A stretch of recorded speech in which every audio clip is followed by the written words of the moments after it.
Siam বাবা, কোথায় বের হচ্ছিস? আজকে তো বাসার খাবার কিছুই নেই।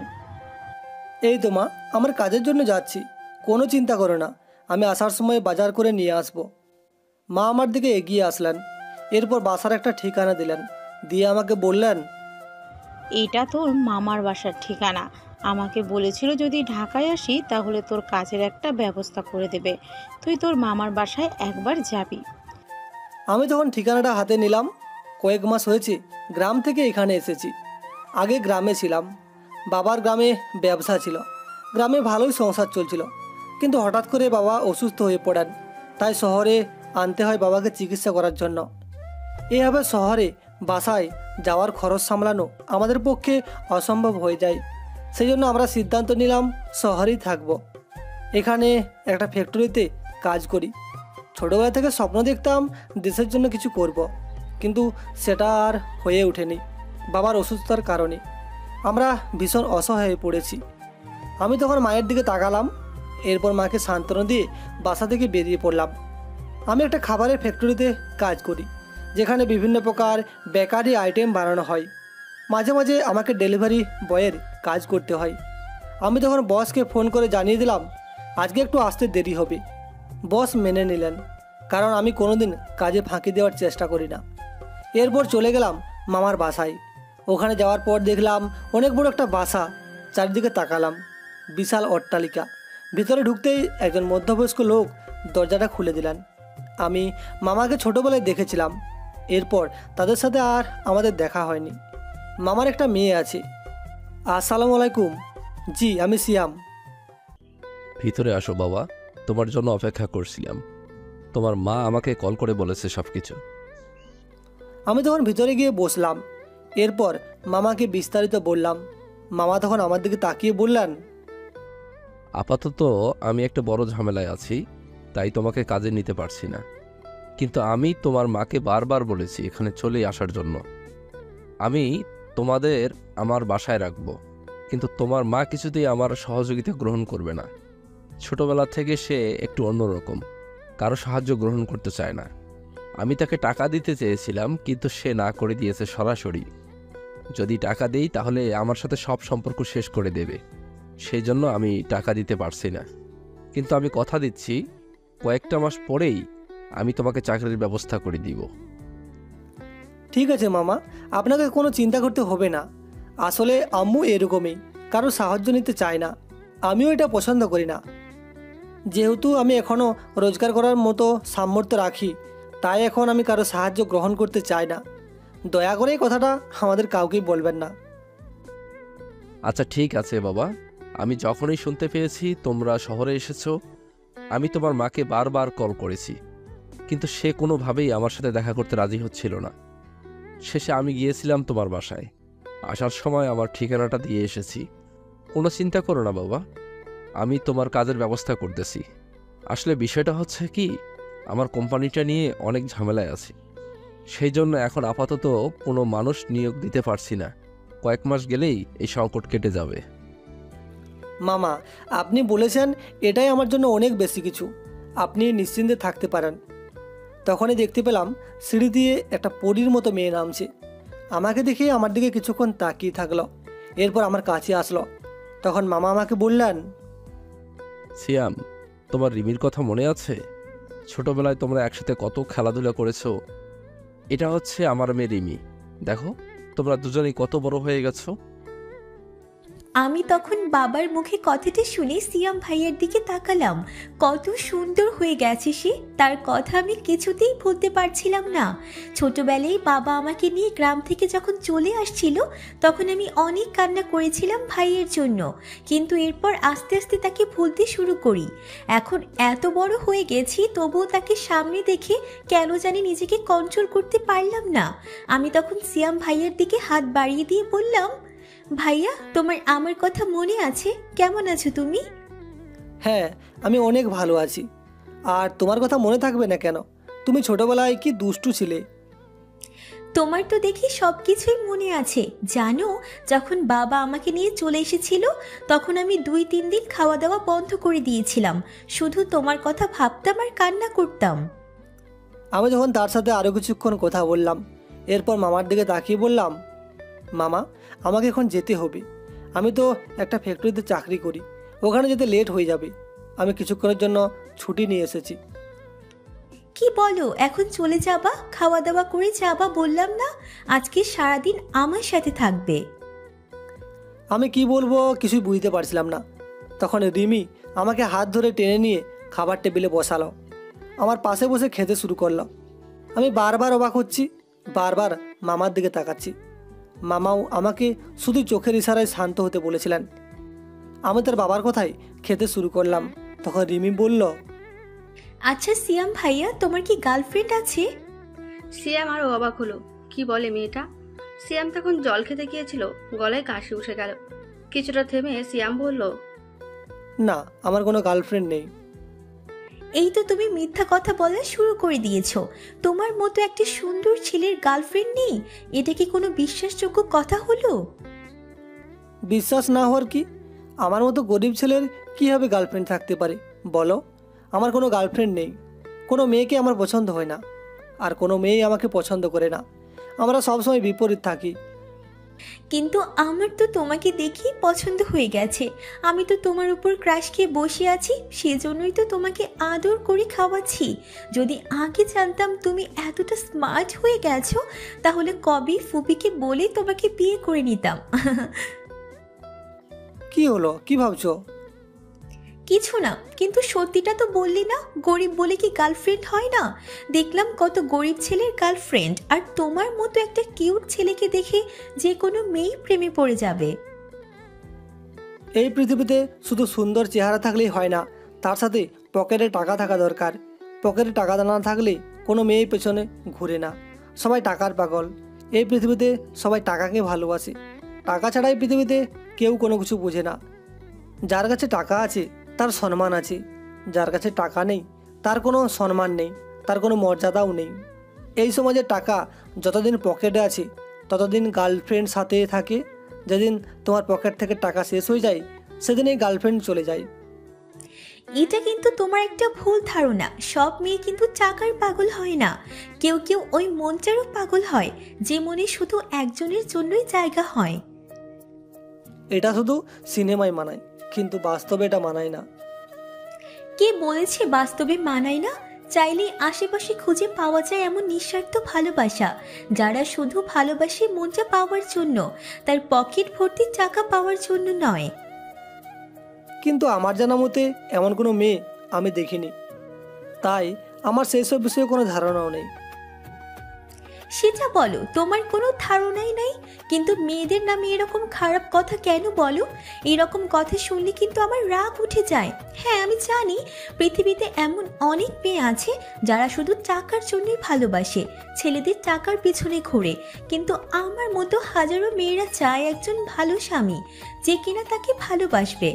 ঘরে কিছু থাকুক আর না থাকুক, তার মুখের কথা শুনে যেন মনটা ভরে যায়, এরকম স্বামী দরকার। তোমার ধারণা অনেক সুন্দর। আমি আশা করি তুমি অনেক ভালো একজন স্বামী পাবে, যে তোমাকে মন থেকে ভালোবাসবে। কিন্তু সেটা কি আর সম্ভব নয়? কিন্তু কেন সম্ভব নয়? এসব লম্বা কাহিনী আরেকদিন বলবো। তোমার নাম্বারটা দিয়ে যাও। নাম্বার দিয়ে কি করবা? এত প্রশ্ন করো কেন? নাম্বার চাইছি, নাম্বার দাও। আর তুমি না আমার মামাতো ভাই? যদি মামাতো বোনের নাম্বারটাই না থাকলো তাহলে কিসের আত্মীয় হলে? হ্যাঁ, আমি তখন নাম্বারটা দিয়ে তাদেরকে বিদায় জানিয়ে চলে আসলাম। বারবার শুধু রিমির মুখটা মনে পড়ছিল। ফ্যাক্টরিতে এসে বসের কাছে গেলাম। কি ব্যাপার সিয়াম, কিছু বলবে? স্যার, কি করে যে বলি। আরে এত ইতস্তত না করে সোজাসুজি বলে দাও, কি বলবে। আসলে স্যার, আপনি তো জানেন আমার বাবা অসুস্থ, তার ওষুধের খুবই দরকার, তাই টাকা যদি দিতেন। এটা বলে তো চিন্তায় ফেলে দিলে। 1 সপ্তাহ আগে না তুমি টাকা নিলে? হ্যাঁ স্যার, নিয়েছিলাম। ওটা বাবাকে চেক আপ করাতে শেষ হয়ে গেছে, ওষুধ কিনতে পারিনি। আচ্ছা, বুঝতে পারছি। এখন কত টাকা হলে হবে? এই 3 থেকে 4 হাজার টাকা হলেই হয়ে যাবে। সিয়ামের বস তখন তার ড্রয়ার থেকে 4,000 টাকা বের করে সিয়ামের হাত দিয়ে বলল, শ্যাম, তুমি অনেক পরিশ্রমী ছেলে, তাই তোমাকে কোনো কিছুতেই না করি না। আর তোমার বাবার জন্য ওষুধ কিনে নিয়ে যাও। এগুলো তোমার বেতনের টাকা না, এগুলো আমার পক্ষ থেকে তোমার বাবাকে উপহার। সিয়াম তার স্যারের কথা শুনে চোখ দিয়ে জল গড়িয়ে পড়ল। তখন তার স্যার সিয়ামের কাঁধে হাত দিয়ে বললেন, আরে কান্না করছো কেন শ্যাম? কি বলে যে আপনাকে ধন্যবাদ দিব আমি ভাষা খুঁজে পাচ্ছি না। আর ভাষা খুঁজতে হবে না, এখন তাড়াতাড়ি যাও। এরপর আমি সেখান থেকে বের হয়ে একটা ফার্মেসিতে চলে আসলাম। সেখান থেকে বাবার ওষুধ কিনে বাসায় ফিরলাম। বাবার কাছে গেলাম। মানুষটা আমাদেরকে ছোটোবেলা থেকে কষ্ট করে মানুষ করেছে, কোনো দিন অভাব বুঝতে দেননি। কিন্তু আজ সে অসহায়, তাই অভাব পড়তে হচ্ছে। সন্তানেরা কোটি টাকা ইনকাম করলেও বাবার মতো গুছিয়ে সংসার চালাতে পারবে না। আর আমি তো পুরো মাসে 10,000 টাকায় ইনকাম করতে পারি না। বাবা আমাকে দেখে ইশারায় কাছে ডাকলেন।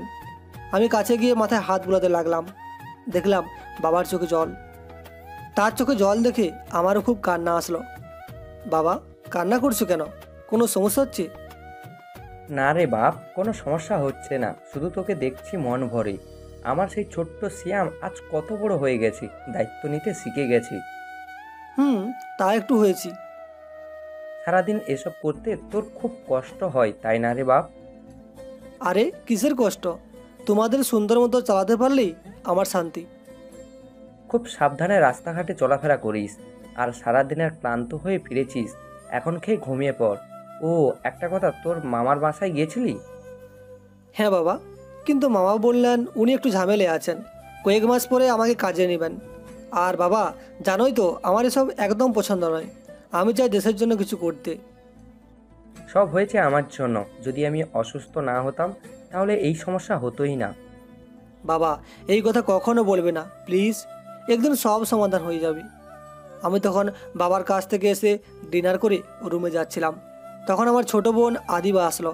এসেই বলল, কি রে ভাইয়া, তোরা কতদিন থেকে বলছি স্কুলে ভর্তি হব, স্যার বারবার বলতেছে। আমি তো প্রায় ভুলেই গিয়েছিলাম। আচ্ছা, তুই এবার কোন ক্লাসে জানি? তুই এটাই ভুলে গেছিস? আমি এবার ক্লাস 10-এ। হো, তাই নাকি? তা কয়টা বিষয়ে ফেল করেছিস? সিয়ামের কথায় আবিদা মুখ ফুলিয়ে চিৎকার করে তার আম্মুকে ডাকতে শুরু করলো।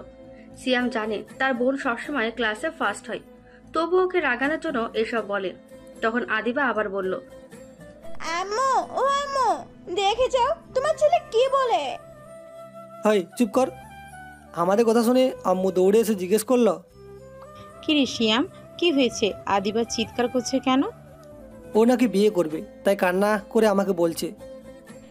ওই সিয়ামের বাচ্চা, আরেকবার যদি আমার নামে মিথ্যা বলিস তোকে কিন্তু খুন করে ফেলবো। কি হয়েছে আমাকে বলবি তো? আরে আম্মু, আমি ওরে বলছি ভর্তির টাকা দিতে, কিন্তু ও আমারে টাকা দেয় না, আরো কিসব উল্টাপাল্টা কথা বলে। এই মৃত্যুক, আমি কখন বললাম টাকা দিব না? এই নে তোর ভর্তির টাকা। বলে সিনেমা স্টাইলে আদিবার দিকে টাকাগুলো ছুটে দিল সিয়াম। আদিবা সেইগুলো নিয়ে সিয়ামকে জড়িয়ে ধরে বলল, থ্যাংক ইউ ভাইয়া। আমি কারো ভাইয়া না। একটু আগেই তো আমাকে কী সব বলতেছিলি। আরে এগুলো তো মজা করছি, দাঁড়া তোকে একটা জিনিস এনে দেই। কি জিনিস? আরে ওটা সিক্রেট, কানে কানে বলতে হবে। আমি আদিবার কানের কাছে কান নিতেই বলল, আরে আম্মু ছাড়ে আচার শুকাতে দিয়েছিল, আমি চুরি করে এনে আমার রুমে রেখেছি। আরে তাহলে দাঁড়িয়ে আছিস কেন? ওগুলো নিয়ে ছাদে আয়। এরপর সিয়াম আর আদিবা গল্প করতে করতে ছাদে বসে সিয়ামের আম্মুর দেওয়া কষ্টের আচারগুলো খাচ্ছিল। ছোটবেলা থেকেই তারা এই রকম মায়ের কত জিনিস চুরি করে খেয়েছে, অনেকবার মারও খেয়েছে। এরপর আদিবা চলে গেল। সিয়াম আকাশের দিকে তাকিয়ে আছে। কি সুন্দর চাঁদ উঠেছে, কিন্তু এতে আমার মনের অবস্থার কোনো পরিবর্তন হয়নি। বিষণ্ণতায় অস্থির হয়ে আছে হৃদয়। নীরবতার আঘাতে যেন আরও রক্তাক্ত। অন্ধকারে ঢিল ছোড়ার মতোই খুঁজে ফেরি নিজেকে। আজকাল পুরনো সুরটাও ভালো লাগে না। জীবনে নাটকের অভিনয়ে মিথ্যা অভিনেতার মতোই অভিনয় করে যাচ্ছি। পাওয়া না পাওয়ার হিসাব মিলাতে বড়ই অস্থির লাগে। সূর্যটাকে ডুবে যেতে দেখলেই কেমন অসহায় লাগে। মনে হয় ঘরে ফিরে যেতে হবে, ঘর মানে বেকার বিছানা, ঘামে আর ঘুমে মিলেমিশে কাদা খোঁচা, যেখানে অনেক ফুটপ্রিন্ট ফুটে থাকে। পরিচয়হীন সব পায়েরা কখনো চলে গেছে কাদা পার হয়ে দূর ইতিহাসে। জীবনটা সত্যি বড় অদ্ভুত। কিছুক্ষণ সেখানে দাঁড়িয়ে রুমে চলে আসলাম। তখন হঠাৎ করে ফোনটা বেজে উঠল। ফোনটা হাতে নিয়ে দেখি অচেনা নাম্বার। ফোনটা ধরতেই ওই পাশ থেকে মেহেলি কণ্ঠে বলে উঠল, হ্যালো, আসসালামু আলাইকুম। ওয়ালাইকুম সালাম, কে বলছেন? জি, আমি রিমি। তুমি কি সিয়াম বলছো? হ্যাঁ, আমি সিয়াম। তো কী জন্য ফোন করেছো? এমনি ভাবলাম তোমার একটু খোঁজ খবর নেই। কি করো? কিছু না, এই তো শুয়ে আছি। কালকে একবার আমাদের এখানে আসতে পারবে? না, কালকে আমি আসতে পারবো না, আমার কাজ আছে। আর তোমাদের বাসায় গিয়ে আমি কি করব? কাজ আছে বলতে তো একটাই কাজ করো, শুধু মানুষের বাড়িতে বাড়িতে গিয়ে খাবার দিয়ে আসা। কালকে আমার বাসায় খাবার দিয়ে আসবা। হ্যাঁ, ওটাই আমার কাজ। আমি এটা করতেই ভালোবাসি। আর তোমার যদি কিছু খাওয়ার ইচ্ছা হয় তাহলে আমার চাকরি করা রেস্টুরেন্টে অর্ডার করো, তখন আমি নিয়ে যাব। ঠিক আছে, আমি এখনই পিৎজা অর্ডার করে দিচ্ছি। কালকে কিন্তু টাইম মতো চলে আসবা। আমি বুঝলাম না, তুমি আমাকে দিয়ে কি করবা? তুমি পিৎজা খাবে? তোমাদের ওখানেও তো অনেক রেস্টুরেন্ট আছে, তাহলে আমাকে কেন এত জায়গায় নিয়ে যাবা? আরে এত জায়গায় কোথায়? গাড়িতে উঠলে মাত্র 20 মিনিট টাইম লাগে আসতে এখানে। যদি এত জায়গা বলো তাহলে কি করে হয়? আচ্ছা ঠিক আছে, এখন আমি ঘুমাবো, রাখছি ফোন। কালকে কিন্তু সময় করে চলে আসবে। সেটা কাল হলেই দেখা যাবে, এখন রাখছি। Good night. বলে সিয়াম ফোনটা রেখে দিল।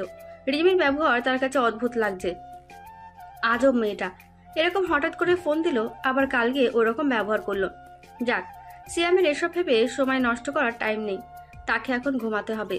পরের দিন সকালে উঠে আস্তে আস্তে চলে গেল রেস্টুরেন্টে। ওখানে গিয়ে শুনতে পেল রিমি নাকি 20টা পিৎজা অর্ডার করে ফেলেছে। শুনে সিয়ামের মাথা কাজ করা বন্ধ করে দিল। এই মেয়েটা 20টা পিৎজা দিয়ে কি করবে?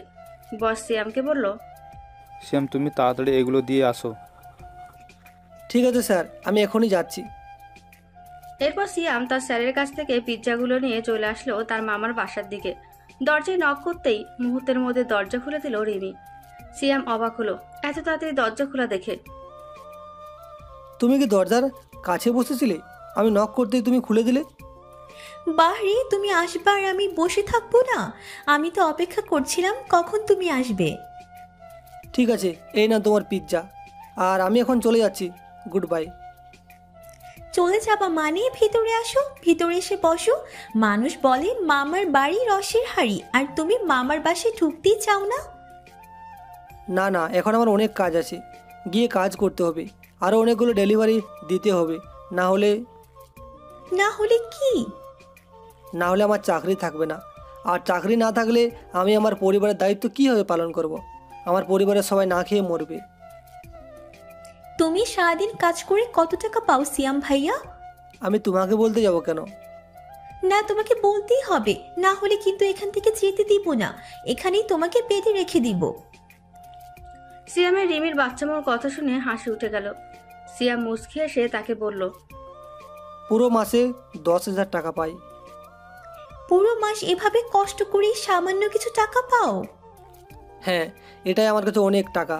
এটা দিয়েই আমার পরিবার কোনো মতো চলে যাচ্ছে। আমার এত বেশি লোভ নেই। কিন্তু বিয়ের পর বউকে খাওয়াবে কি করে? আমি রিমির কথায় অবাক হয়ে জিজ্ঞাসা করলাম, বউকে খাওয়াবো মানে? আমি তো এখনো বিয়ে করব না। যখন বিয়ে করব তখন দেখা যাবে। যদি এভাবে চলতে পারে না খেয়ে তাহলে চলবে, না হলে বিয়ে করব না। কি বলো এসব? একজন মানুষ না খেয়ে কিভাবে বাঁচবে? আর আমি তো এক মুহূর্ত থাকতে পারি না। তো তোমার খাওয়া দাওয়ার সাথে আমার বিয়ের কি সম্পর্ক? ও তুমি বুঝবে না। আচ্ছা, এসব বাদ দাও, আমি এখন চলে যাই। কিরে মা, কে এসেছে? কথাটা বলতে বলতে মামা সিঁড়ি দিয়ে নামছিল। আমাকে দেখে এগিয়ে এসে হাসি মুখে বলল, কি ব্যাপার সিয়াম বাবা, কখন আসলে তুমি? এই তো মামা, একটু আগে এসেছি। পিজার অর্ডার ছিল, ওইগুলো দিতে এসেছি। তা বাইরে দাঁড়িয়ে আছো কেন? ভিতরে আসো। মামার বলাতে আর না করতে পারলাম না, ভিতরে গিয়ে বসলাম। তখন মামি চা নিয়ে আসলো। রিমি তখন আমাকে বলল, বাবা জানো সিয়াম ভাইয়া সারাদিন কাজ করে মাসে মাত্র 10,000 টাকা পায়। এই 10,000 টাকা দিয়ে ফুপা ফুপিকে নিয়ে ঘর সংসার চালায়। কি বলছিস কি মা? সত্যি কি সিয়াম, তুমি সারা মাস কাজ করে 10,000 টাকা পাও? হ্যাঁ মামা, আমি সারা মাস কাজ করলে 10,000 টাকাই পাই। ভালো চাকরি পেতে হলে তো অনেক টাকার প্রয়োজন, কিন্তু আমার কাছে কোনো টাকা নেই, তাই কষ্ট হলেও এই চাকরিই করি। ও আচ্ছা, বলতে ভুলে গেছি আমি। কাল আমার এক বন্ধুর সাথে কথা বলেছি, তার অফিসের একজন হিসাবরক্ষক প্রয়োজন। তুমি যদি চাও তাহলে আমি তোমাকে ওখানে জয়েন করিয়ে দিতে পারি। ওখানে তুমি কাজ করলে মাসে 30 থেকে 40,000 টাকা পেতে পারো। তবে কথা হচ্ছে, তুমি তোমার বাসায় যেতে পারবে না। এরপর যখন আমার ঝামেলাটা মিটে যাবে, আমি তোমাকে আমার অফিসে নিয়ে আসবো। তাহলে তো খুব ভালো হয় মামা, কিন্তু আমার বাসায় তো জানেন আমার বাবা অসুস্থ। যদি কখনো কিছু হয়ে যায় তাহলে কি আমাকে ছুটি দেওয়া হবে না? সেটা অন্য বিষয়, তুমি সেখানে ছুটি পাবে, কিন্তু প্রতিদিন বাসায় যাওয়া আসা করতে পারবে না। কাজও খুব কম, শুধু অফিসের চারদিক দেখাশোনা করা, কর্মচারীরা ঠিকমতো কাজ করছে কিনা সেটা দেখা, ঘুরে ফিরে টাকা কামাতে পারবে। তুমি যদি চাও তাহলে আমি কথা বলিয়ে দিতে পারি। আচ্ছা মামা, আমি আমার বাসায় বলে দেখি, যদি আব্বু আম্মু রাজি থাকেন তাহলে আপনাকে জানাবো। এরপর রিমি উপরে চলে গেল। তখন মামা আবার আমাকে বললেন, তুমি যদি রাজি থাকো তাহলে তুমি আমাদের বাসায় থাকতে পারো। এখান থেকে আমার সাথে প্রতিদিন যাবে। এর সাথে আমার মেয়েটাও তোমাকে দেখলে হাসি খুশি থাকে। যে কয়দিন আছো ওই কয়দিন যেন হাসি খুশি থাকতে পারে, এটাই আমার চাওয়া। যে কয়দিন আছে মানে? ওর আবার কি হয়েছে মামা? মামা তখন কান্না করতে শুরু করলেন। আমি অবাক হয়ে গেলাম, তিনি কান্না করছেন কেন? আমি তখন তাকে বললাম, কি হয়েছে মামা, আপনি কান্না করছেন কেন? মামা আমার কথার কোনো জবাব না দিয়ে হাউমাউ করে কেঁদে উঠলেন। সাথে মামিও কান্না করতে শুরু করলো। আমি অবাক হয়ে তাদের দুজনের দিকে তাকিয়ে আছি। তখন মামা আস্তে আস্তে বললেন, আবার মেয়েটার 2টা কিডনি ড্যামেজ হয়ে গেছে। কথাটা শুনে আমি কিছুক্ষণের জন্য নিস্তব্ধ হয়ে গেলাম। এরকম হাসি খুশি একটা মেয়ে কীভাবে এত মারাত্মক একটা অসুস্থ হতে পারে? আমার মুখ দিয়ে কোনো কথা বের হচ্ছিল না। আমি তখন আস্তে আস্তে বললাম, এর কি কোনো চিকিৎসা নেই মামা? ডাক্তার কি বলেছে? ডাক্তার বলেছে 2 মাসের মধ্যে কিডনি ট্রান্সপ্লান্টেশন করাতে হবে, এজন্য কিডনির প্রয়োজন। কিন্তু এখন কিডনি ডোনার পাচ্ছি না। ডক্টর বলেছে আর বেশি দিন বাঁচবে না, তাই আমি ওর সকল চাওয়া পূরণ করতে চাই। আমি কি ওর সাথে একটু দেখা করতে পারি? ও উপরে রুমে আছে, উপরে গিয়ে প্রথম রুমটাই ওর। আমি সেখান থেকে চলে গেলাম ওর রুমে। রুমে গিয়ে দেখি ও বই পড়ছে আর হাসছে। আমি ওর মুখের দিকে চেয়ে রইলাম। কি মায়াবী তার চেহারা, কি অদ্ভুত চাহনি। আমি তো এক দৃষ্টিতে তাকিয়ে আছি তার দিকে। আমাকে দেখে রিমি মুচকি হেসে জিজ্ঞাসা করল, কি ব্যাপার, এখানে কেন? ভিতরে এসে বসো।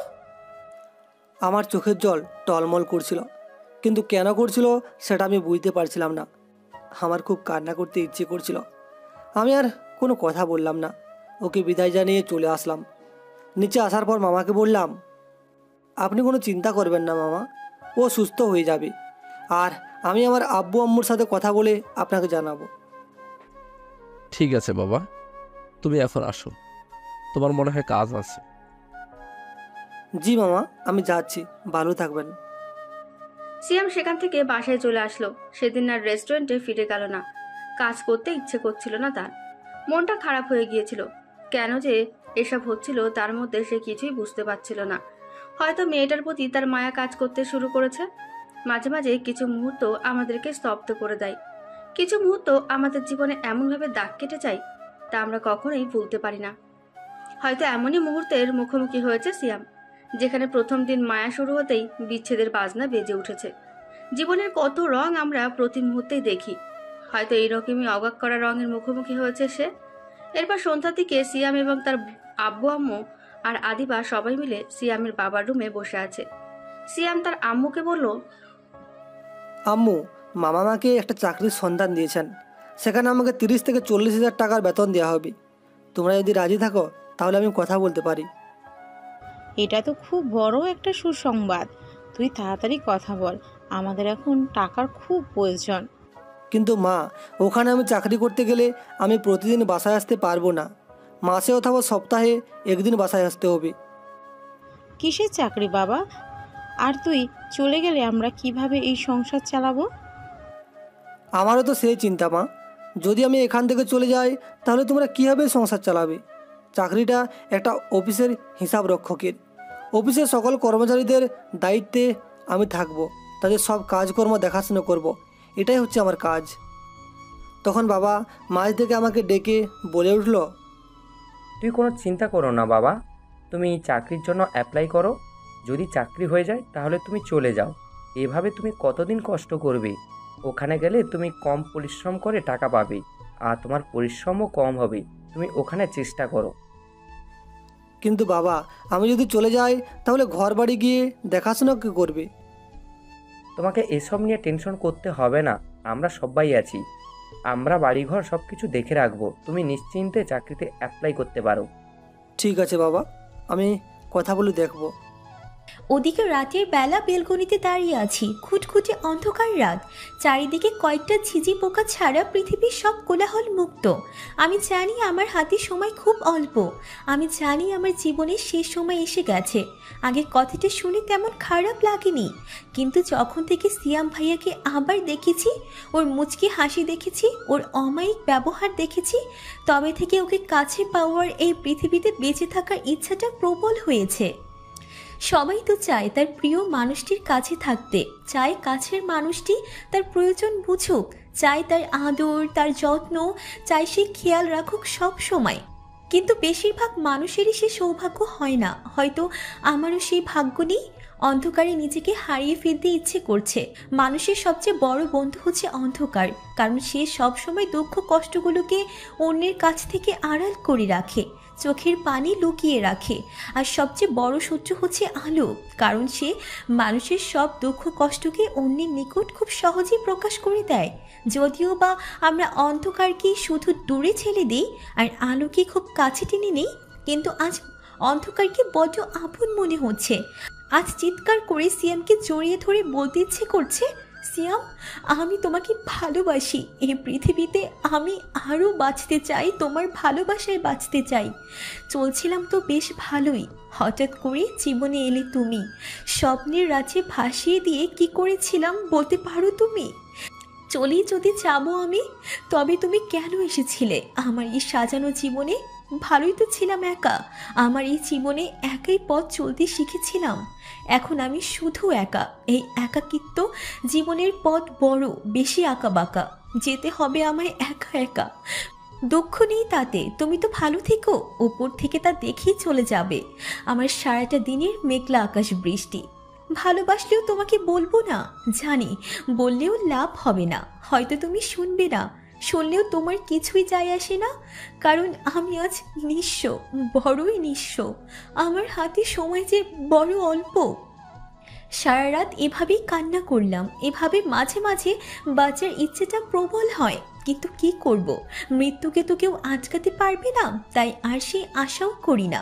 খুব কষ্ট হয় সবার সামনে হাসি মুখে হাঁটতে, তবে চেষ্টা করি যতদিন আছি আমার কষ্ট দিয়ে অন্য কাউকে কষ্ট না দেওয়ার। সবার সামনে বলি ভালো আছি। মিথ্যা বলার জন্য যদি মৃত্যুদণ্ড হতো, তবে ভালো আছি বলার কারণে অনেকে ফাঁসিতে ঝুলত।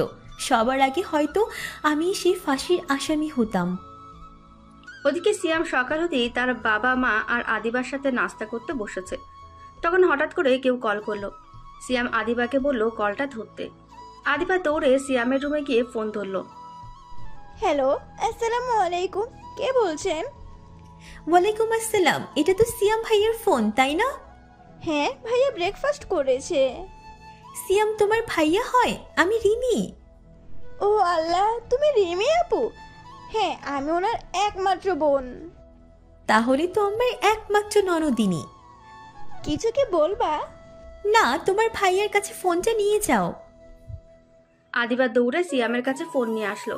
সিয়াম কল ধরতেই ওপাশ থেকে রিমি বলল, সিয়াম ভাইয়া কেমন আছো? ভালো আছি। তোমার কি খবর? ভালো। ফুপা ফুপির সাথে কথা বলেছো? হ্যাঁ, বলছি। কি বলেছেন ওনারা? স্যারের সাথে কথা বলতে বলেছেন। সত্যি তারা রাজি হয়ে গেছেন? তাহলে তো খুব বড় একটা গুড নিউজ। তুমি আমাদের বাসায় থাকবে। এতে তোমার এত খুশি হওয়ার কি হলো? আমি কিছুই বুঝতে পারলাম না।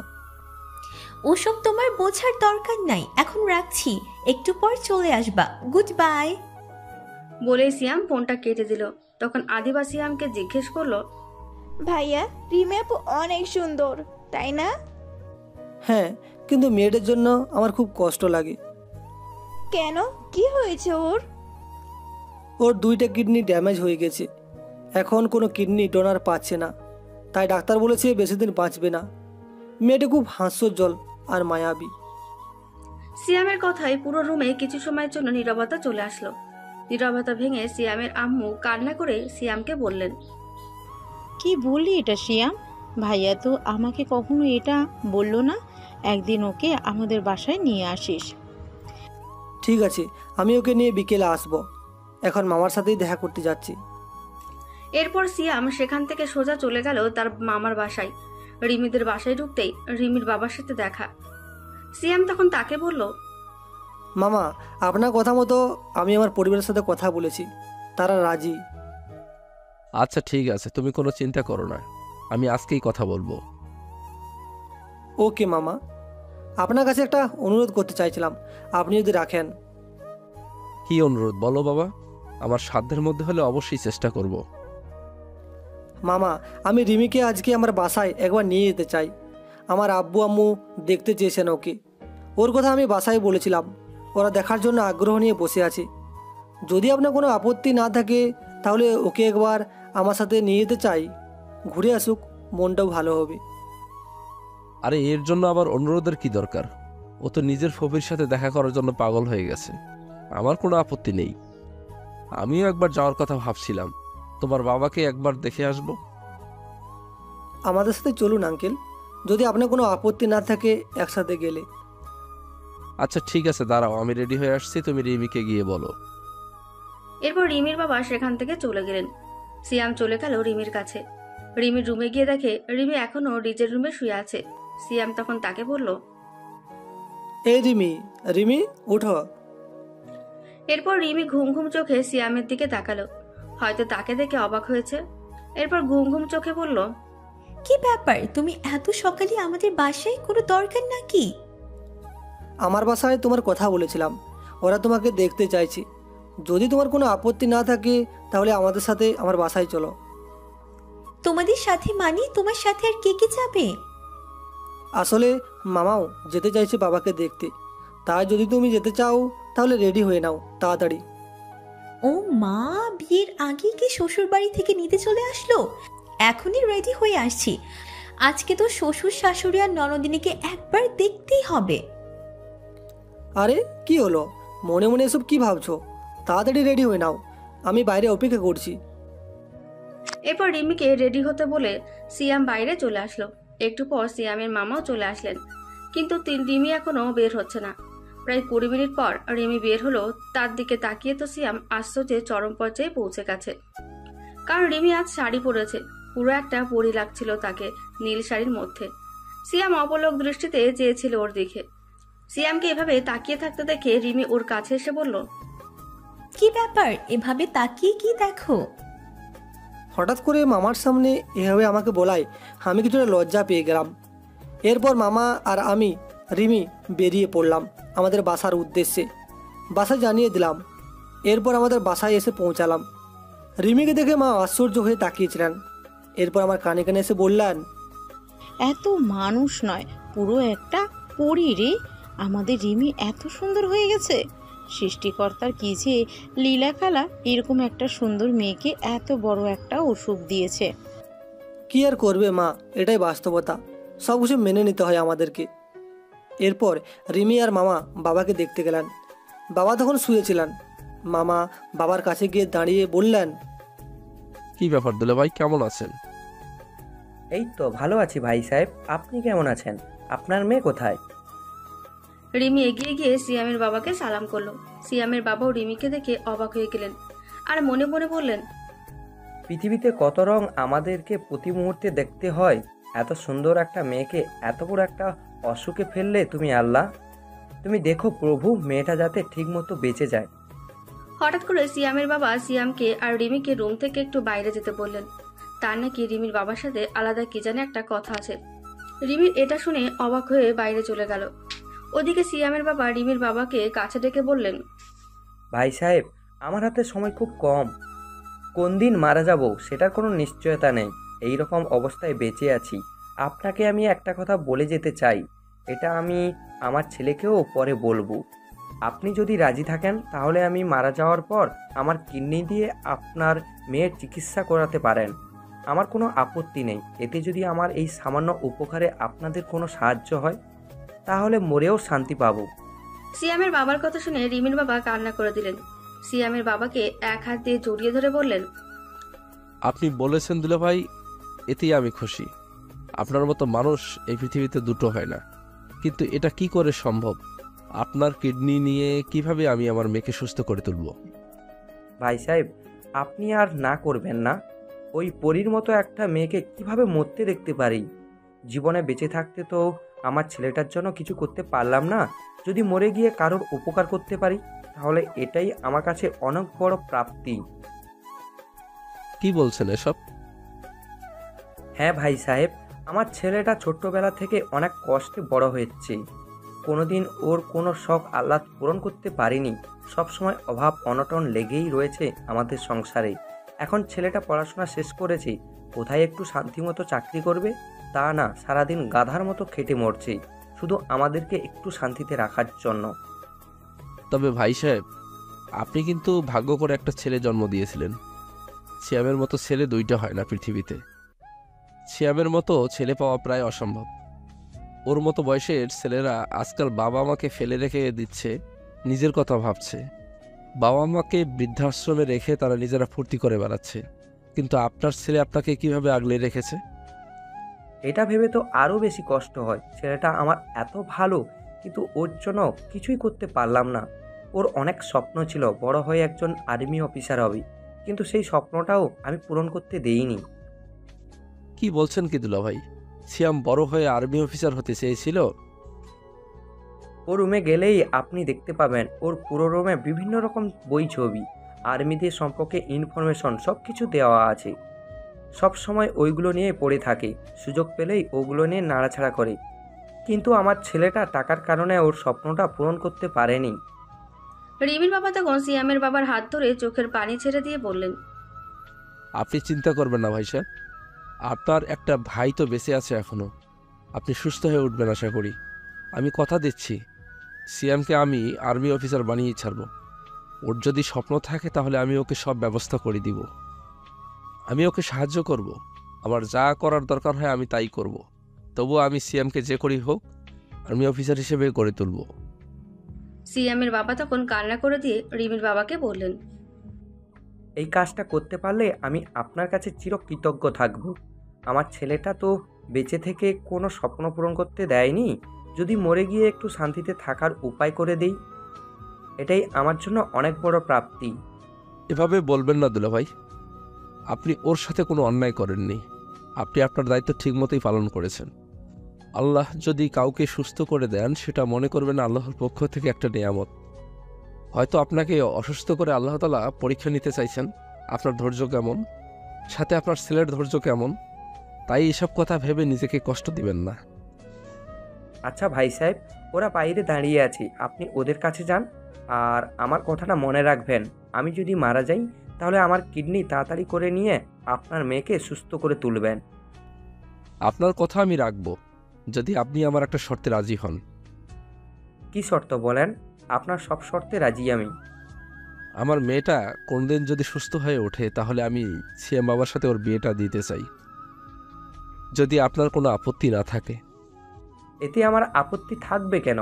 রিমি মামনির মতো একটা সুন্দর আর শিক্ষিত ভালো মেয়ে পৃথিবীতে পাওয়া অসম্ভব, তাই আমার এটাতে কোনো আপত্তি নেই। এরপর মামা সেখান থেকে বের হয়ে আমার রুমে আসলেন। আমি আর রিমি তখন বসে গল্প করছিলাম। মামা তখন আমার রুমে এসে বললেন, কি ব্যাপার সিয়াম, কি করো এখানে? কিছু না মামা, এই তো রিমির সাথে বসে একটু গল্প করছিলাম।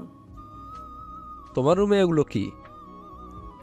আপনাদের তো বলাই হয়নি, আমার রুমের সাইডে আর একটা ছোট টেবিল আছে। ওই টেবিলের উপর আমি বিভিন্ন প্রকার ছোট ছোট ম্যাগাজিন আর বই রাখছি, যেগুলোতে আর্মি সম্পর্কে নানা প্রকার তথ্য দেওয়া আছে। জীবন হয়তো কোনোদিন আর্মিতে চাকরি পাবো না, তবে নিজের মনের মধ্যে নিজেই একটা যুদ্ধক্ষেত্র বানিয়েছি, যেখানে আমি একা একাই যুদ্ধ করি। হয়তো আমার কাছে এত টাকা নেই যে আমি সেনাবাহিনীতে যোগ দিব। আমি তখন আস্তে আস্তে মামাকে বললাম, ওগুলো কিছু না মামা, ওগুলো আমি এমনি বানিয়ে রাখছি। এসব দিয়ে আমি মাঝে মাঝে বিভিন্ন প্রকার পরীক্ষা নিরীক্ষা করি। মামা তখন আমার কাছে এসে আমার কাঁধে হাত দিয়ে বললেন, তোমাকে যে বলেছিলাম আমি আমার বন্ধুর অফিসে চাকরির ব্যবস্থা করে দিব, ওই চাকরি তুমি করতে পারবে না? আমি মামার কথায় প্রায় কান্না করে দিয়েছি। মামার কথা মতো আমি ফ্যাক্টরি থেকে চাকরি ছেড়ে দিয়েছিলাম। এখন যদি এই চাকরিটা না হয় তাহলে আমি কীভাবে খাবো, পরিবার চালাবো? আমি অবাক হয়ে গেলাম। করুণ চোখে মামার দিকে তাকালাম। মামা তখন হাসি মুখে বললেন, আরে মন খারাপ করার কিছু নেই। তোমার বাবা বলল তুমি নাকি অনেক দিন থেকে স্বপ্ন দেখছো আর্মিতে চাকরি করবে, কিন্তু হয়ে উঠছে না। তাই আমি ঠিক করেছি তোমাকে ওই চাকরি না দিয়ে তোমাকে আর্মিতে যোগ করানোর ব্যবস্থা করব। আমি মামার কথায় কান্না করে দিয়েছি। চোখের পানি আর ধরে রাখতে পারিনি। মামা আমাকে কান্না করতে দেখে হাসতে হাসতে বললেন, তুমি তো ছেলে জাতিকে কলঙ্কিত করবে। এরকম কান্না করে দিলে ছেলেরা শক্ত হতে হয়, হাজারো কষ্ট বুকে নিয়ে চলতে হয়, তাদেরকে কান্না করলে হয় না। আর তুমি অনেক মেধাবী একটা ছেলে, আমি যতদূর জানতে পেরেছি আমি তোমাকে ব্যবস্থা করে দিব। তুমি কালকে থেকেই আমাদের বাসায় আসো। রিমি তখন আমার কাছে এসে বলল, কনগ্রাচুলেশন সিয়াম ভাইয়া, হতে চেয়েছিলে অফিসের কর্মচারী হয়ে গেলে সেনাবাহিনী। আমি তখন হাসি মুখে রিমির দিকে তাকালাম। ওর দিকে তাকাতে আমার কেন জানি বারবার কষ্ট হয়। বারবার মামার বলা ওই কথাগুলো মনে হয়, যে কোনো দিন ওকে হারিয়ে ফেলবো।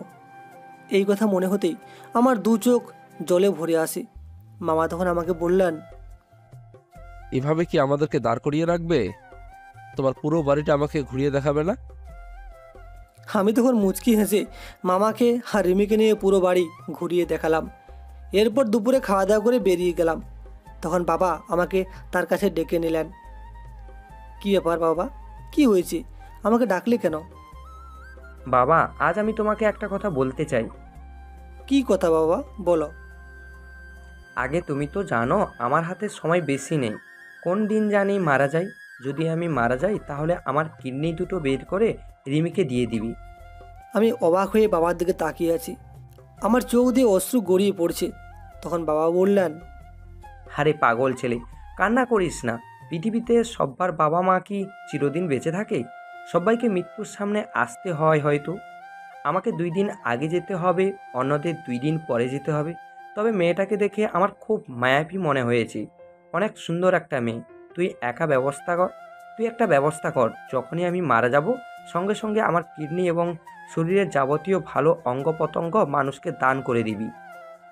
আমি তখন বাবাকে জড়ি ধরে কান্না করে দিলাম। তখন মা আর আদিবা আসলো রুমে। মা, শোনো না, বাবা কি বলছে? কি হয়েছে?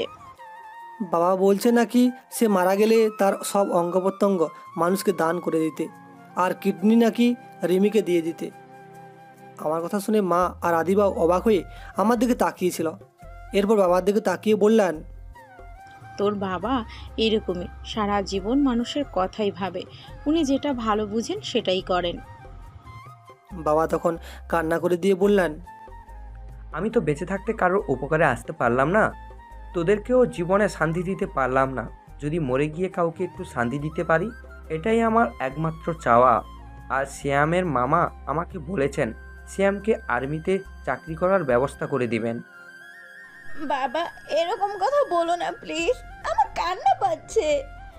ভাইয়া, তুই বাবাকে বল না এসব কথা না বলতে। আমি কি বলবো কিছু বুঝতে পারছিলাম না। আমার দু চোখে জল ভরে আসছিল। তখন বাবা আমাকে বললেন, শ্যাম সবসময় সত্যের পথে থাকবে বাবা, কখনো মিথ্যার আশ্রয় নেবে না, আর শ্যামকে কখনো কষ্ট দিবে না। এর মানে কি বাবা?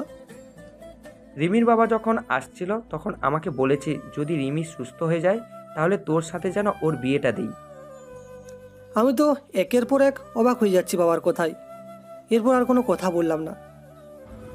যদি এটা হয় তাহলে তো খুব ভালো হয়। মেয়েটা অনেক মায়াবী, আর ছোটবেলা থেকে তো তুই তাকে পছন্দ করতি। মা একদম ঠিক কথা বলেছে, তুই না করিস না। ভাবি অনেক ভালো। আমি আর কোনো কথা বললাম না, সেখান থেকে চলে আসলাম বাইরের দিকে। পরের দিন সকালে সবাইকে বিদায় জানিয়ে চলে আসলাম মামাদের বাসায়। ওখান থেকেই আর্মিতে পরীক্ষা দেব এবং ওখান থেকেই ট্রেনিং সহ সব কিছু করবো।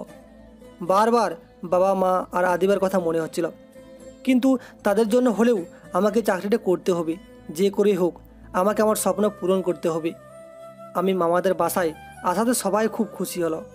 মামা রিমিকে ডেকে বলল, রিমি, তুমি সিয়ামকে তোমার পাশের রুমটা দেখিয়ে দাও। ঠিক আছে বাবা, সিয়াম আসো আমার সাথে। আমি রিমির সাথে যেতে লাগলাম রুমে গিয়ে তো আমি পুরো অবাক। পুরো রুমটা অনেক পরিপাটি করে গুছানো। তখন রিমিকে জিজ্ঞাসা করলাম, কি ব্যাপার, এই রুমটা এত সুন্দর করে সাজালো কে? আমি সবকিছু ঠিকঠাক করেছি। কিন্তু তুমি কেন এত কষ্ট করতে গেলে? সেটা তোমার না বুঝলেও চলবে। আমি কি লেদা বাচ্চা নাকি যে কিছু বুঝবো না? রিমি চলে গেল। আমি রুমের চারিদিকটা দেখছিলাম। এইভাবে 2 মাস কেটে গেল।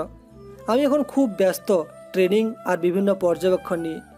সারাদিন বাইরে থাকি, রাতে ফিরি। রিমির মায়াবী মুখ দেখে সকল ক্লান্তি দূর হয়ে যায়।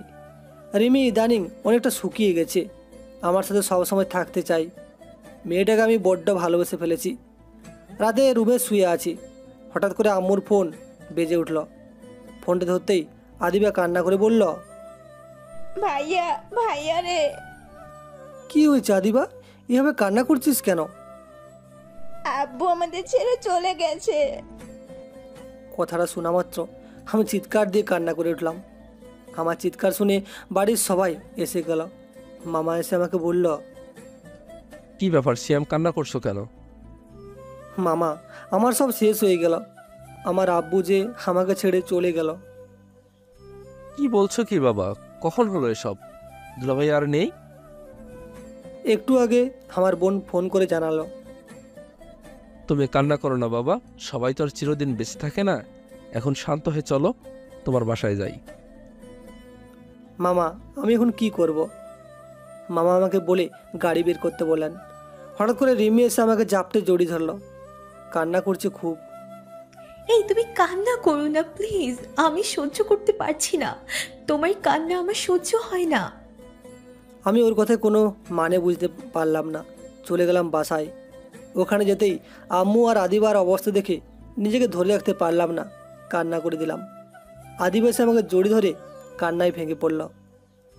ভাইয়া এখন আমাদের কি হবে? সব শেষ হয়ে গেছে ভাইয়া। কান্না করিস না বোন, আমি তো আছি। বাবা না হয় আমাদের উপর অভিমান করে চলে গেছে, কিন্তু ভাইয়া তো যাবে না। তোকে বাবার স্বপ্ন পূরণ করতে হবে। হ্যাঁ রে বোন। তখন মা আমার কাছে আসলেন। আমার মা সবসময় আমার কাছে অনুকরণীয় দৃষ্টান্ত। মা এসে আমাকে বললেন, শিয়াম, দেরি করলে চলবে না, তোর বাবার শেষ ইচ্ছা পূরণ করতে হবে। অ্যাম্বুলেন্সের ব্যবস্থা কর। মা আমি পারবো না, আমার এসব সহ্য হবে না। শিয়াম, আমি তোর মা বলছি, তোকে আদেশ করছি, মানুষটার শেষ ইচ্ছাটা পূরণ কর। আমি আমার মাকে দেখে অবাকের পর অবাক হচ্ছি। কারণ একটা মানুষ এতটা শক্ত থাকতে পারে কীভাবে? হয়তো ভিতরটা পুড়ে যাচ্ছে। আমি গিয়ে অ্যাম্বুলেন্সের ব্যবস্থা করলাম। বাবাকে নিয়ে যাওয়া হলো হসপিটালে। সেখান থেকে বাবার শরীরের সব ভালো অঙ্গ প্রত্যঙ্গ কেটে রাখা হলো। অবশিষ্ট সব কিছু আমাদের দিয়ে দেওয়া হলো। আমি সেটা নিয়ে বাসায় আসলাম। দাফন শেষে আমি বসার ঘরে দাঁড়িয়ে আছি। তখন মামা এসে বললেন, সিয়াম চলো আমরা ফিরে যাই, তোমার তো আর 2 সপ্তাহ ট্রেনিং বাকি আছে। ভাইয়া তুই এখনই চলে যাবি? আদিবা, ওকে যেতে দে। শিয়াম, তুই চলে যা। যতদিন পর্যন্ত তোর বাবার স্বপ্ন পূরণ না করছিস, ততদিন এই বাড়িতে পা রাখবি না। আম্মু কি বলছিস সব? যেটা বলেছি ঠিকই বলেছি, এখনই চলে যা। আমি আমার ছেলে শিয়ামকে দেখতে চাই না, আর্মি অফিসার সিয়ামকে দেখতে চাই। আমি কান্না করতে করতে বেরিয়ে আসলাম। ব্যস্ত হয়ে পড়লাম ট্রেনিং নিয়ে। আজ 1 মাস পর দাঁড়িয়ে আছি পরনে আর্মি ড্রেস, শুধু মাথার উপর ওই ক্যাপটা উঠার অপেক্ষা। আমার মতো শত শত স্বপ্নবাজ তরুণ দাঁড়িয়ে আছে। তখন আমাদের মধ্যে এসে উপস্থিত হলেন সেনাবাহিনীর প্রধান। সবাই অভিবাদন জানালাম। একে একে সবার মাথায় পরিয়ে দেওয়া হলো এই মহান দায়িত্ব মাথায় নিয়ে আমি বেরিয়ে আসলাম সেখান থেকে। সোজা চলে আসলাম আমার বাসাতে। বাসায় এসে আম্মুকে ডাকতে শুরু করলাম। আম্মু তখন আমার কাছে এসে জিজ্ঞাসা করলো, কি ব্যাপার শিয়াম, তুই এখানে কেন?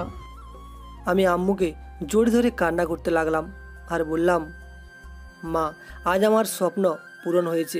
আমি সেনাবাহিনীতে প্রফেশনালিভাবে চাকরি পেয়ে গেছি। মা আমার কথা শুনে খানিকক্ষণ আমার দিকে তাকালেন, এরপর কান্না করতে শুরু করলেন। আদিবা এসেও আমাকে জড়িয়ে ধরল। আমি কিছুক্ষণের জন্য সুখের রাজ্যেতে হারিয়ে গিয়েছিলাম। ওদিকে মামা ডাক্তারের সাথে কথা বলে ফেলেছে। রিমির অপারেশন শুরু হবে আজ থেকে 1 মাস পর। আমার বারবার শুধু চিন্তাই হচ্ছিল, কারণ এইরকম অপারেশন খুবই রিস্কি। ডাক্তারও বারবার একই কথা বলতেছিল, অপারেশনটা খুবই সাংঘাতিক, যেন কোনো সময় কোনো কিছু হয়ে যেতে পারে। কিন্তু আমি কিছুতেই ওকে হারাতে পারবো না। যে করেই হোক ওকে বেঁচে ফিরতে হবে। আমার কাছে মা তখন বলল, শিয়াম, আজকেই আমি ভাইয়ের সাথে কথা বলবো তোদের বিয়ের ব্যাপারে। মা, এত তাড়াতাড়ি কেন? কোথায় তাড়াতাড়ি, অনেক সময় হয়েছে, এখন তোর বিয়েটা করা দরকার। আমি তোর মামার সাথে কথা বলবো, চল একসাথে যাই। আমি, আম্মু আর আদিবা সবাই মিলে চলে গেলাম মামাদের বাসায়। মামা তখন ঘরে বসেছিলেন। আমাদেরকে দেখে এগিয়ে এসে কংগ্রাচুলেশন জানালেন। আমি তখন চুপচাপ দাঁড়িয়ে আছি। আম্মু গিয়ে মামার সামনে দাঁড়িয়ে বললেন, ভাইয়া, আমি আর দেরি করতে চাই না, এই সপ্তাহের ভিতর শিয়াম আর রিমির বিয়েটা দিয়ে দিতে চাই। আম্মুর কথা শুনে মামা মুচকি এসে বললেন, আমি কোথায় লেট করতে চাচ্ছি আফা, ওরাই তো লেট করতেছে। আমি তো বললে এখনই রাজি, আর তুমি এতদিন পর আমার বাসায় এসেছো। চলো ভিতরে গিয়ে কথা বলি। আর দেরি না, আজকেই সব কিছু কথা বলে সব কিছু ঠিকঠাক করে দিচ্ছি। কালকে থেকে শপিং শুরু করে দাও, এই সপ্তাহের শুক্রবার ওদের বিয়েটা দিয়ে দিব। রিমি সেখানে ছিল না। আদিবা তখন আমাকে টেনে নিয়ে রিমির কাছে গেল। আমি কোনো কথা বলছি না, কিছুটা লজ্জা লাগছে। তখন আদিবা বলল, আরে ভাই, আমার লজ্জা পাইতেছে। ভাবি, তুমি ওর লজ্জাটা ভাঙিয়ে দাও তো। রিমি তখন আমার দিকে কেমন জানি একটা দৃষ্টি নিয়ে তাকালো। আমি এই দৃষ্টির মানে বুঝতে পারছিলাম না। এরপর আদিবা সেখান থেকে চলে আসলো। রিমি তখন আমার কাছে এসে বলল, কি ব্যাপার, এত লজ্জা পাওয়ার কি আছে? কি বলো, লজ্জা পাবো না? জীবনে প্রথমবার বিয়ে করতে যাচ্ছি, লজ্জা না পেলে কি হয়? তার মানে তুমি কি আরো বিয়ে করতে চাইছো? বিয়ে তো মানুষের জীবনে একবারই হয়। আমি সেটা কখন বললাম? তোমার কি বিয়েতে কোনো আপত্তি আছে? রিমি তখন আমার দিকে রাগী দৃষ্টিতে তাকিয়ে আমার কলার ধরে বলল, আপত্তি মানে আমি তো এইসব কিছুর ব্যবস্থা করলাম। বড় হওয়ার পর প্রথম যেদিন তোমাকে দেখেছিলাম সেদিনই মনের ভিতর অজানা অনুভূতি কাজ করেছিল। আমি সেটা প্রকাশ করতে পারছিলাম না, তাই তোমাকে এভাবে আটকে রেখেছি আমার বাসায়। তুমি আমাকে সত্যি সত্যি ভালোবাসো তো? আমি কিন্তু তোমার প্রেমে পড়ে গেছি, তোমাকে ছাড়া এক মুহূর্ত আমার ভালো লাগে না। রিমি তখন আমাকে জড়িয়ে ধরে বলল, আমি তোমাকে অনেক ভালোবাসি, তোমাকে ছেড়ে আমি কখনো কোথাও যেতে চাই না।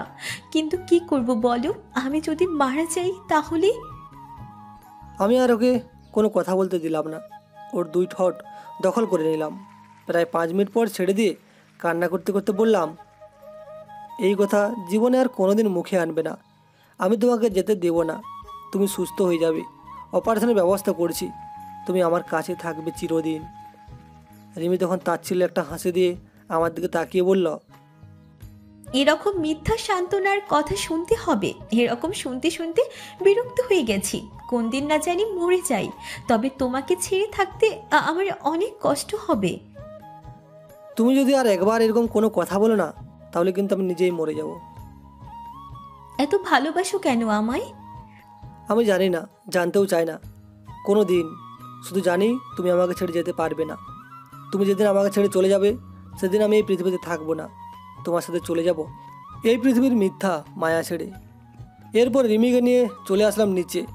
পরের দিন আমাদের বিয়ের শপিংয়ের ব্যবস্থা করা হলো। ওদিকে আমার কর্মস্থলে সব কিছু ঠিকঠাকই চলছিল।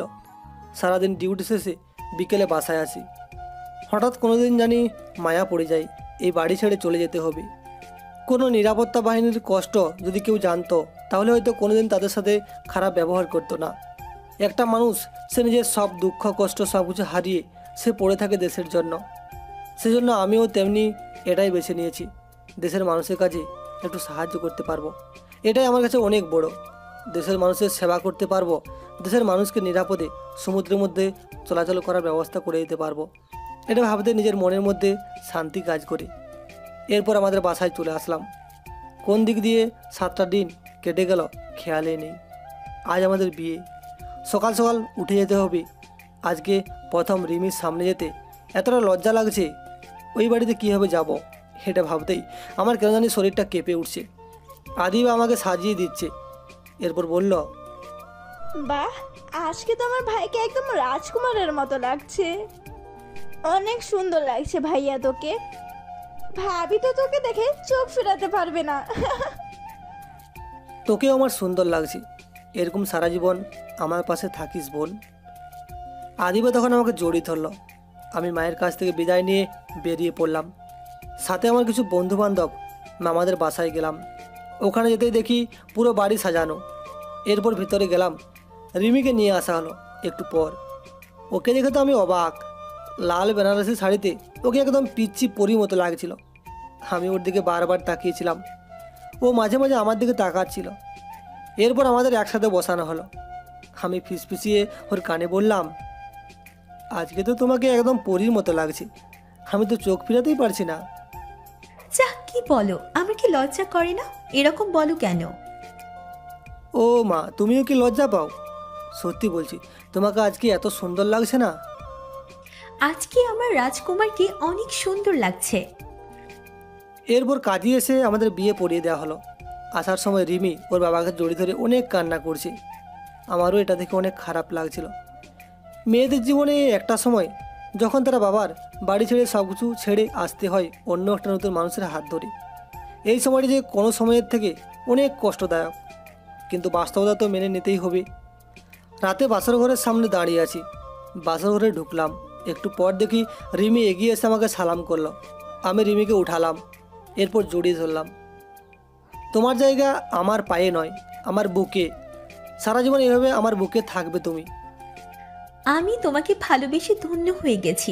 আমার জীবনে যত কষ্ট আছে সব কিছু ভুলে গেছি তোমাকে কাছে পেয়ে। তুমি আমাকে এভাবে সারা জীবন আগলে রেখো। কথা দিচ্ছি, জীবনে তোমাকে কষ্ট পেতে দিব না। আমার সর্বোচ্চ দিয়ে তোমাকে সুখে রাখার চেষ্টা করব।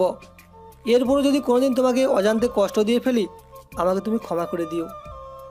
এরকম বলো না, আমার কষ্ট হয়। তুমি আমাকে যেভাবে আগলে রেখেছো এভাবে যদি সারা জীবন রাখতে পারো তাহলে আমার জীবন ধন্য হয়ে যাবে, আর কিছু লাগবে না আমার। তা তো বুঝলাম। তা মিষ্টি বউ, আজকে আমাদের কি যেন? কি? আবার আজকে আমাদের বাসর রাত? কথাটা বলে রিমি নিজের জিভে কামড় দিল, হয়তো লজ্জা পেয়েছে। এরপর আমি রিমিকে জড়িয়ে ধরে শুয়ে পড়লাম। রিমি তখন রেগে আমার দিকে তাকিয়ে বলল, আজকে আমাদের বাসর, তুমি এভাবে ঘুমিয়ে পড়ছো? বাসর তো হবে সেদিন যেদিন তুমি সুস্থ হয়ে আমার কাছে ফিরে আসবে। এর আগে তো আমি শান্তিতে থাকতে পারবো না। যেদিন আমি তোমাকে আমার করে একদম পেয়ে যাব চিরদিনের জন্য, সেদিন তোমাকে আমার সব কিছু দিয়ে গ্রহণ করে নিব। ওকে বুকে নিয়ে রাতটা কেটে গেল। পরের দিন সকাল হতেই আমি বেরিয়ে পড়লাম আমার কাজে। মাত্র একদিনের ছুটি নিয়েছিলাম। সেখানে যেতে জানতে পারলাম আমেরিকান কয়েকটা মাফিয়া গ্যাং আমাদের দেশের সন্ত্রাসীদের সাথে হাত মিলিয়ে কয়েকটা যুদ্ধ জাহাজে আমাদের দেশে অস্ত্র পাচার করার জন্য আসছে। তারা পৌঁছাতে 10 থেকে 12 দিন সময় লাগবে। 10 দিনের মধ্যেই আমাদেরকে প্রস্তুতি নিতে হবে। যদি কোনো খারাপ সময় আসে তাহলে আমাদেরকে ওদের প্রতিহত করতে হবে। কিন্তু রিমির অপারেশনের আর মাত্র 15 দিন বাকি। যদি 10 দিন লাগে তাহলে তো সব কিছু ঠিকঠাক করতে আরও 3 থেকে 4 দিন সময় লাগবে। তাহলে কি আমি রিমির অপারেশনের সময় ওর পাশে থাকতে পারবো না? এরপর রিমির বাবা সেখানে আসলো। আমি তার কাছে গিয়ে বললাম, মামা, আপনি রিমিকে একটু দেখে রাখবেন, আমাদেরকে যেতে হবে। আপনি ওর পাশে একটু থাকবেন প্লিজ। কি বলো সিয়াম বাবা, তুমি একটা ব্যবস্থা করো, আমি বললে ওরা তোমাকে ছুটি দিয়ে দিবে, তুমি ওর পাশে থাকবে। এটা সম্ভব নয় আঙ্কেল। আমার জীবনের প্রথম কোনো পরীক্ষা, এই পরীক্ষা আমাকে পাস করতেই হবে। যে করেই হোক দেশের মানুষকে নিরাপদ রাখতে হবে। ঠিক আছে বাবা, তুমি যেটা ভালো মনে করো সেটাই করো, আমি তোমার কোনো কাজের বাধা দিব না। মামা, আপনি একটু ওকে দেখে রাখবেন। ও যদি আমাকে খুঁজতে চায় তাহলে বলবেন, আমি চলে আসব। এভাবে 12টা দিন কেটে গেল, এখনও বাসায় ফিরতে পারিনি। সমুদ্রের মধ্যে ঘুরে বেড়াচ্ছি, কখনো হেলিকপ্টার তো কখনো জাহাজে। সমুদ্রের উত্তাল ঢেউয়ের মতো আমার ভিতরে বিভিন্ন ঢেউ ঘুরে বেড়াচ্ছে। ইচ্ছে করছিল সব কিছু ফেলে ছুটে যাই রিমির কাছে, কিন্তু সেটা সম্ভব নয়। তাই সমুদ্রের পানির দিকে তাকিয়ে রইলাম। আমার পরি, তুমি কোনো চিন্তা করো না, আমি তোমার পাশে সবসময় আছি। আমি তোমাকে সবসময় অনুভব করি, তোমাকে কল করব, সেই উপায়ও নেই। এখানে তো নেটওয়ার্কও নেই। তুমি কেমন আছো? আজকে রিমির অপারেশন, কিন্তু আমি ওর কাছে নেই, এটা ভাবতে আমার কষ্ট লাগছে। আর ওদিকে রিমি, আজকে আমার অপারেশন, বাবা সকাল থেকে দৌড়াদৌড়ি করছে। আমার বারবার শুধু সিয়ামের কথা মনে পড়ছিল। ও যুদ্ধে গেছে আর আমি এখানে অপারেশন বেডে শুয়ে আছি। দুইজন দুই দিকে যুদ্ধ করে মরছি, কিন্তু কেউ কাউকে একটাবার অনুভূতিটা প্রকাশ করতে পারছি না। কি করব, ওখানে নেটওয়ার্ক নেই যে ওকে কল করে একটু জানাবো। ও হয়তো চিন্তা করছে ওখানে। আমার অনেক ভয় করছিল। একটু পর অপারেশন শুরু হবে। বাবা আমার কাছে এসে জড়িয়ে ধরে বলল, তুই কোনো চিন্তা করবি না, একদম সুস্থ হয়ে যাবি তুই। বাবা, আমি একটাবার সিয়ামের সাথে কথা বলতে চাই। চিন্তা করিস না, সিয়াম ওখানে ভালোই আছে, এখনো ওদের যুদ্ধ শুরু হয়নি। বাবার মুখে ভালো আছে কথাটা শুনে কিছুটা স্বস্তি পিনল রিমির। একটু পর তাকে অপারেশন থিয়েটারে নিয়ে যাওয়া হলো। অনেক ভয় করছিল তার, মনে হচ্ছিল সবাইকে হারিয়ে ফেলবে। এরপর ডাক্তারের কাছে আসলো, এসে তাকে অজ্ঞান করে দিল। এরপর তার কিছু মনে নেই। আমি আমার দলের সাথে জাহাজের মধ্যে ছিলাম। হঠাৎ করে দূর থেকে কয়েকটা জাহাজ আসতে দেখলাম। বুঝতে পারলাম এটাই আমাদের শত্রুপক্ষ। 10 মিনিট যেতে না যেতেই গুলাগুলির শব্দ শুনতে পেলাম। এরপর আমরা সবাই ঝাঁপিয়ে পড়লাম মরণপর যুদ্ধে। আমাকে হেলিকপ্টারে তুলে ফেলা হলো। আমাদের কাছে ছিল 20টি জাহাজ, 5টা হেলিকপ্টার, কিন্তু ওরা খুব শক্তিশালী ছিল। আমি নিজের জীবনের ঝুঁকি নিতে দ্বিধা করলাম না। একটা ওয়াটারপ্রুফ বম নিয়ে প্যারাশুট লাগাচ্ছিলাম। তখন আমার সহকর্মী শুভ আমার কাছে এসে বলল, সিয়াম, তুমি কি করছো? এতে তোমার জীবনের ঝুঁকি আছে, এই কাজ করতে যেও না, ওরা তোমাকে মেরে ফেলবে। ওদিকে যেও না সিয়াম, আমার কথা শোনো। ভাই, আপনি কোনো চিন্তা করবেন না, আমি ঠিকঠাক ফিরে আসব। আপনারা যুদ্ধ চালিয়ে যান। ওই পশ্চিমাদের আমাদের দেশে অস্ত্র নিয়ে ঢুকতে দিব না আমি। সিয়াম, তুমি বুঝতে পারছো না ওরা কতটা ভয়ঙ্কর, তুমি ওখানে যেও না। আমি আর কোনো কথা শুনলাম না, চলে গেলাম আস্তে আস্তে। এগিয়ে গিয়ে প্যারাশুট নিয়ে জাম করলাম সমুদ্রে। এরপর সাঁতারে ওদের জাহাজের কাছে উঠে উঠলাম। হঠাৎ করে ওদের জাহাজের মধ্যে বম মেরে দিলাম। একটা জাহাজ বিধ্বস্ত হয়ে গেল। তখন সবাই আমাকে খুঁজতে লাগলো। আমি নিজের সর্বোচ্চ শক্তি দিয়ে ফিরে আসার চেষ্টা করছিলাম, কিন্তু হঠাৎ করে ঢেউ এসে আমাকে উড়িয়ে নিয়ে চলে গেল। আমি ঢেউয়ের সাথে ঘুরছি, চারিদিক কেমন যেন অন্ধকার হয়ে আসছে। মুখ দিয়ে পানি ঢুকতেছিল। সমুদ্রের লবণাক্ত পানি ভেতরে যাওয়ার ফলে শরীরের মধ্যে অস্বস্তি লাগছিল। ওদিকে আমার অপারেশন শেষ হয়েছে প্রায় 1 দিন হয়ে গেল। সফলভাবে আলহামদুলিল্লাহ অপারেশনটা হয়েছে। আমি এখন সুস্থ আছি। তখন বাবা আমার কাছে এসে বলল, আমি বলেছিলাম না মা, তোকে চিন্তা না করতে। আমি এসব শুনতে চাই না, তুমি আমাকে বলো সিয়াম কেমন আছে। আমি যতদূর জানি ওরা ওদের যুদ্ধে সফল হয়েছে। সন্ত্রাসীদের সবগুলো টিমকে ওরা বিধ্বস্ত করে দিয়েছে। 2 দিনের মধ্যে সিয়াম ফিরে আসবে। বাবার কথাটা শুনে রিমি মনের মধ্যে কিছুটা শান্তি অনুভব করলো। কিন্তু প্রায় 3 দিন হয়ে গেল, এখনো সিয়ামের ফেরার কোনো নাম নেই। রিমির বাবা তখন সেনাবাহিনীর অফিসে গেল। ওখানে গিয়ে দেখলো সবাই ফিরে এসেছে, কিন্তু শুধু সিয়াম বাদে। সকালে সূর্যের আলো মুখে পড়তেই আমার জ্ঞান ফিরল। তখন দেখলাম আমি সমুদ্রের তীরে শুয়ে আছি। জায়গাটা অপরিচিত মনে হচ্ছে আমার কাছে, কিন্তু কিছুতেই জায়গাটা চিনতে পারছিলাম না। পরে আস্তে আস্তে উঠে হাঁটতে শুরু করলাম। শরীরটা অনেক ক্লান্ত, হাঁটতে পারছিলাম না, শক্তি নেই। হাঁটতে হাঁটতে কিছুটা দূরে যেতেই দেখলাম অনেক মানুষ সেখানে, হয়তো সমুদ্রের তীরে ঘুরতে এসেছে। এরপর তাদের কাছে গিয়ে জিজ্ঞাসা করলাম, কিন্তু তারা আমার কথা কিছুই বুঝতে পারছিলাম না। তখন আমি বুঝতে পারলাম আমি কোনো একটা অজানা দেশে এসে পড়েছি। তখন ওদেরকে ইংরেজিতে জিজ্ঞাসা করলাম, বুঝতে পারলাম আমি মায়ানমারে চলে এসেছি। ওখানকার নৌবাহিনীর অফিস খুঁজতে লাগলাম। এরপর পুরো দিন খুঁজে পেয়ে গেলাম। সেখানে চলে গেলাম, গিয়ে ওদের একটা অফিসারের সাথে সব বিষয় আলাপ আলোচনা করলাম। তখন তিনি আমাকে দেশে ফিরিয়ে দেওয়ার ব্যবস্থা করলেন। আজ প্রায় 4 দিন পর দেশে এসে পৌঁছেছি। ওদিকে দেশে সবাই আমার মৃত্যুর খবর প্রচার করে দিয়েছে। রিমি তো কান্না করতে করতে প্রায় শেষ হয়ে যাচ্ছে। মামা যেদিন অফিসে আমাকে খুঁজতে এসেছিল, তখন আমার সেই সহকারী শুভ মামাকে বলেছিল, কি ব্যাপার, সিয়াম কোথায়? স্যার, আমি বারবার ওনাকে না করেছিলাম, কিন্তু উনি আমার কথা শোনেননি। বোম নিয়ে সমুদ্রে নেমে গিয়েছিলেন। এরপর শত্রুপক্ষের একটা জাহাজও বিধ্বস্ত করেছেন। কিন্তু এরপর আমরা তাকে অনেক খুঁজি, কিন্তু খুঁজে পাওয়া যায়নি। হয়তো ঢেউয়ের সাথে কোথাও উড়ে গেছেন। না, এটা কিছুতেই হতে পারে না। ও কিছুতেই মরে যেতে পারে না। রিমির বাবা তখন কান্না করতে করতে ফিরে এসেছিলেন। রিমি তার বাবাকে দেখে জিজ্ঞেস করলো, বাবা, সিয়ামের কি হয়েছে? তোমাকে এরকম দেখাচ্ছে কেন? বলো না প্লিজ, ওর কি হয়েছে? বাবা চুপচাপ দাঁড়িয়েছিল। আমি কান্না করতে করতে বললাম, কি হয়েছে বাবা? তুমি বলো আমাকে, আমার সিয়ামের কি হয়েছে? তুমি আমাকে প্লিজ বলো, না হলে কিন্তু আমি নিজেই আত্মহত্যা করব। বাবা তখন কান্না করতে করতে বলল, সিয়াম আর বেঁচে নেই রে মা।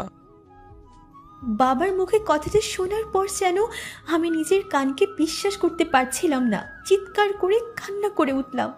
বাবা তখন আমাকে সান্ত্বনা দেওয়ার চেষ্টা করছিল, কিন্তু আমি মানতে চাইছিলাম না, শুধু চিৎকার করে কান্না করছিলাম। না, এটা হতে পারে না। তুমি আমাকে এভাবে ছেড়ে চলে যেতে পারো না। তুমি তো কথা দিয়েছিলে আমার কাছে ফিরে আসবে, তাহলে কেন কেন এমনটা করলে? আমি তো তোমার কাছে ফিরে এসেছি, কিন্তু তুমি তো আমাকে ছেড়ে দিলে। কেন এমনটা করলে বলো? আজ প্রায় 2 দিন হয়ে গেল দেশের সব সংবাদ মাধ্যম জানাচ্ছে সিয়াম মারা গেছে, কিন্তু আমার বিশ্বাস হচ্ছিল না। আমার কেন জানি মনে হচ্ছে বারবার সিয়াম আমার কাছে ফিরে আসবে। এখন আমি পুরোপুরি সুস্থ হইনি।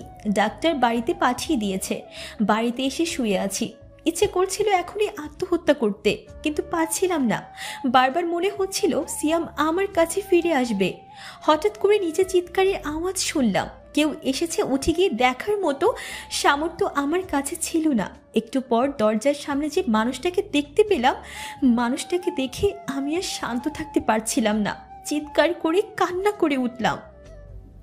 আজ আমি দেশে পৌঁছেছি। দেশে পৌঁছে চলে গেলাম বাসায়। ওখানে যেতেই দেখলাম সবাই আমাকে দেখে পাগল প্রায় হয়ে গেছে, কিন্তু আমি তাদেরকে কিছু না বলে চলে আসলাম রিমির রুমে। রিমি তখন আমাকে দেখে কান্না করে দিল। আমি ওর কাছে গিয়ে জড়ি ধরে বললাম, এই পাগলি, কান্না করে কেন? আমি তো ফিরে এসেছি, তাই না? কিভাবে এত কষ্ট দিতে পারলে তুমি সিয়াম? সরি, আর জীবনেও কষ্ট দিব না তোমাকে। অনেকদিন পর রিমিকে জড়ি ধরে শান্তি লাগছিল। এভাবেই চলতে থাকে আমার জীবন। আজ প্রায় 6 বছর হলো আমাদের বিয়ে। আজকে আমাদের জীবনে অনেক খুশির একটা দিন। আমি আজ সেনাবাহিনীর প্রধান হিসাবে নিয়োগ পেয়েছি। সাথে আমার একমাত্র ছেলে আদিবের আজ 3য় জন্মদিন। এভাবেই চলতে থাকুক সবার জীবন। সব বাধা পেরিয়ে সবাই সবার ভালোবাসার মানুষটাকে কাছে ফিরে পাক, এটাই প্রত্যাশা। আর জীবনে কখনো সমস্যার মুখোমুখি হলে সেটাকে নিজের ব্যর্থতা মনে করে নিজেকে শুধরে নিন। পরের বার সফল হবেন। দেখা হবে পরবর্তী কোনো গল্পতে। সেই পর্যন্ত সবাই ভালো থাকবেন, সুস্থ থাকবেন। ধন্যবাদ সবাইকে।